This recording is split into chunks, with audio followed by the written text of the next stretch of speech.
ahí tendremos que estar viendo el parcial de los otros días, ¿sí? En el parcial este se pedía automatizar una puerta corrediza. Había dos sensores, uno que estaba al frente de la puerta, uno después, para ver si la persona llegaba a la puerta y cruzaba. Había dos finales de carrera para determinar la posición en la que estaba la puerta, ¿sí? Y tenía esto de una entrada analógica, que fue por ahí con lo que más agua hicieron varios, ¿sí?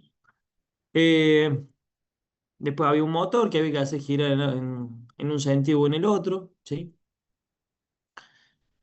Eh, en general anduvieron bastante bien, salvo por esto que les comentaba de la entrada analógica. Así que vamos a ver un poquito cómo era el tema ese de utilizar entradas analógicas.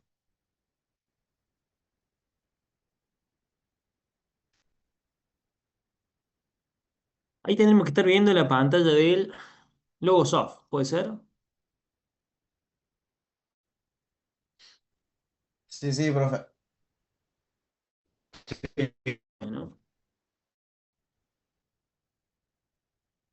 Eh, Acá el costadito era donde nosotros tenemos los elementos los que podemos utilizar. ¿Sí? Fíjense acá, vamos a agregar uno de entrada analógica. Otra cosa que también nadie marcó, casi nadie marcó. Acuérdense, las entradas analógicas eran del PLC que estábamos utilizando. Eran dos pines, ¿sí? Que eran el I7 y el I8, que correspondían con la entrada analógica uno y 2 del PLC, ¿sí? Bueno, eso por ahí también nadie medio que lo marcó, cuál tenía que ser realmente la entrada analógica.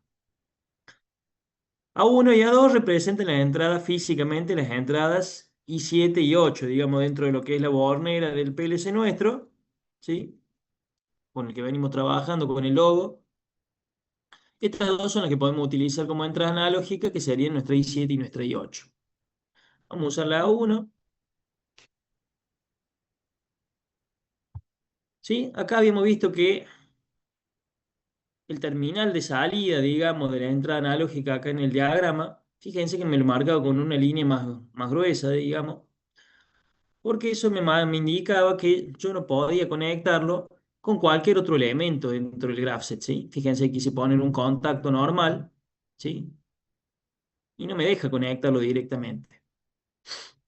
Lo mismo pasa si yo te quiero utilizar directamente una bobina de cualquier... eh, perdón, me cruzó un estornudo. Eh,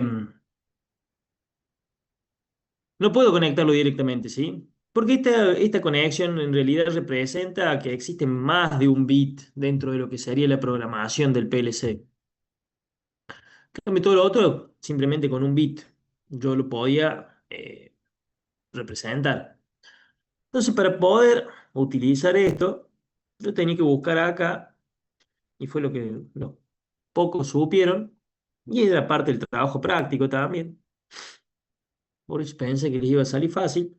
Tenemos que utilizar este comparador o conmutador analógico de valor, de umbral. ¿Sí? Fíjense ahí cuando yo agrego este elemento, acá la conexión que permite, fíjense que también es del mismo tipo que la entrada analógica. ¿Sí? También es como en negrita o más grueso el cable del conductor. ¿Sí? Entonces fíjense ahí, yo sí realmente puedo conectarlo. Y ahí me marca mi conexión. Yo tenía que configurar esto. Acá fíjense que eh, yo puedo determinar cuál es el rango de valor de la entrada que voy a tener, ¿sí? Si quiero que vaya de 0 a 10 voltios o si quiero que utilice alguna de estas comunicaciones de 4 a 20 miliamperes o de 0 a 20 miliamperes, ¿sí? Esto dijimos que se usa mucho también en la parte industrial porque evita que mi señal tenga pérdida de información, digamos, por la caída de tensión del cable. Si nosotros manejamos una tensión para llevar la información que necesitamos, ¿sí? Y la distancia entre mi sensor y mi PLC es muy grande, puede suceder que el cable genere una caída de tensión que haga que la medición sea errónea. Entonces, para evitar eso, también una técnica que se suele utilizar es esto, de 420 mA, ¿sí?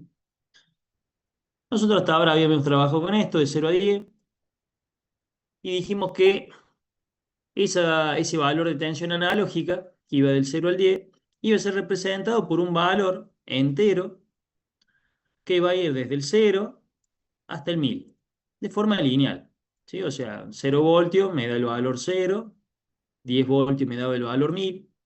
Si yo le aplico 5 voltios, será dentro de lo que es el programa del PLC, me representará el 500. ¿Sí?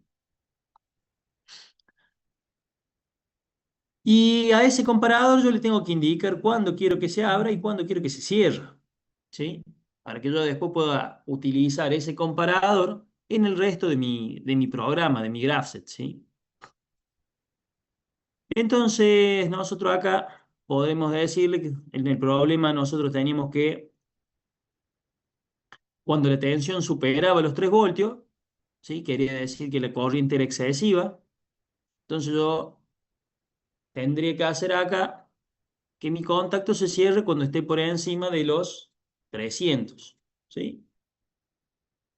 300, dijimos en esta escala lineal que tiene, representa los 3 voltios. Cuando se supere este valor, entonces el contacto se cierra y me tendré que desactivar lo que era el motor. ¿Sí? ¿Cuándo vamos a querer que se vuelva a abrir? Bueno, hay que darle acá una pequeña ventana. ¿Sí? Acá podría darle 300 justo, pero para evitar por ahí ruido o pequeñas variaciones hay que darle un valor un poquito más bajo. Por ejemplo, 290. Sí, entonces ahora yo voy a poder agarrar y generar un contacto que se relacione con este comparador de umbral que habíamos agregado. O sea que este contacto tiene que tener el mismo nombre que este elemento. Fíjense que acá al final de la lista aparece.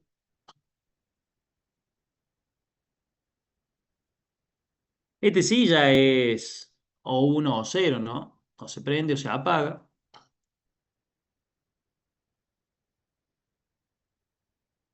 Entonces ahora si lo simulamos, fíjense que dentro de lo que va a ser la simulación, ahora aparece este recuadro acá que me permite indicar cuál es el valor analógico que estoy introduciendo.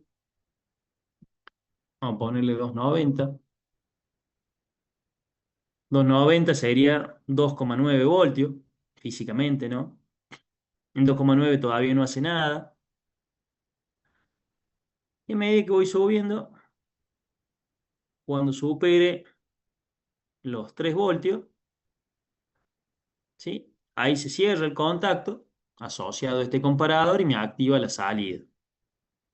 Cualquier valor por encima de eso va a seguir prendido. Y ahora para que se apague yo tengo que bajar a 290, ¿no? Fíjense, ahí sigue prendido todavía. Y ahí recién lo apago. Esto es lo que podrían haberlo utilizado para generar una salida condicionada dentro de lo que era el grafset, ¿no? Esa era la opción más fácil. Algunos hicieron algunas lógicas medias raras. Lo más fácil era armar.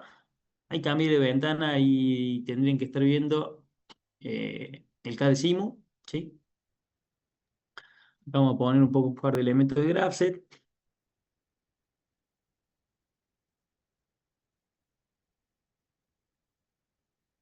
Eh,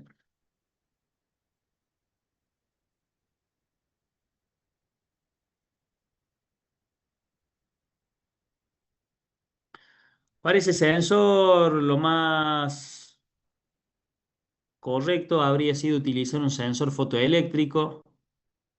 Eh, Depende mucho de la instalación, pero lo más conveniente hubiera sido un sensor fotoeléctrico tipo barrera, ¿sí?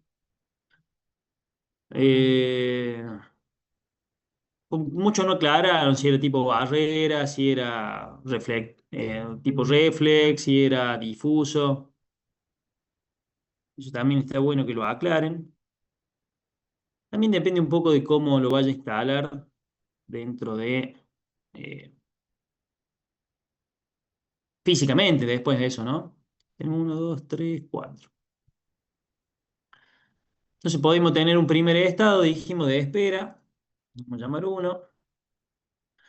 Cuando llegara nuestro primer sensor, ¿sí? El que estaba delante de la puerta, llamarle I1, conectado a la entrada I1. Ahí se tendría que haber activado el motor, ¿sí? Entonces vamos a aquí poner una salida. Tendría que haber hecho girar el motor en uno de los sentidos, ¿sí?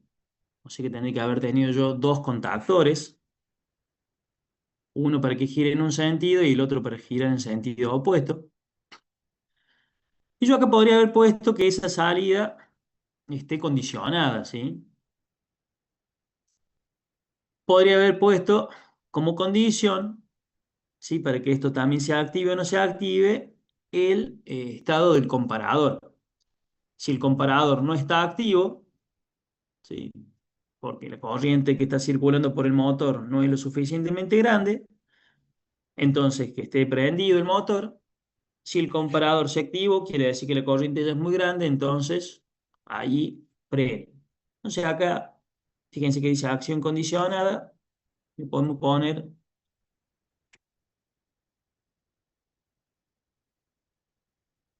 esa condición, ¿sí? Tenemos el I7 negado, ¿sí?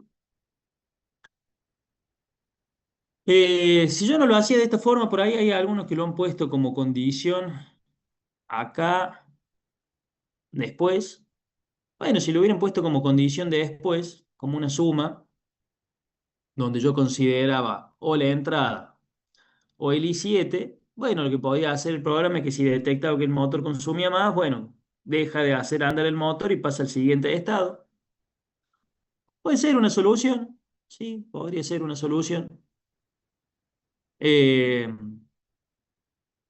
el tema es que tendré que después yo seguir la lógica del programa completo para poder ver de solucionar el inconveniente este.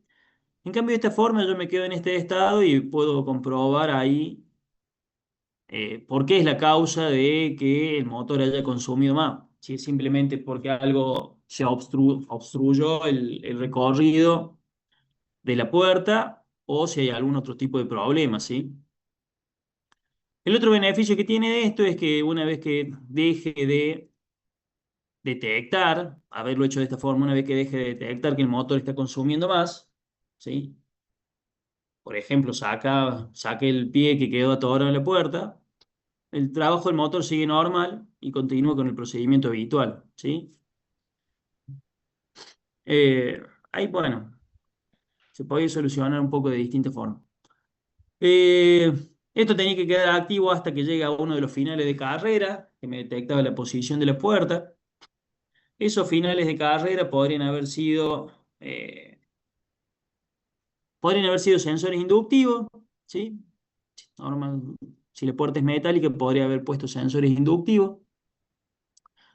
Sería un buen caso, pues, ya que no tienen eh, contacto mecánico, ¿no? Entonces no van a sufrir desgaste.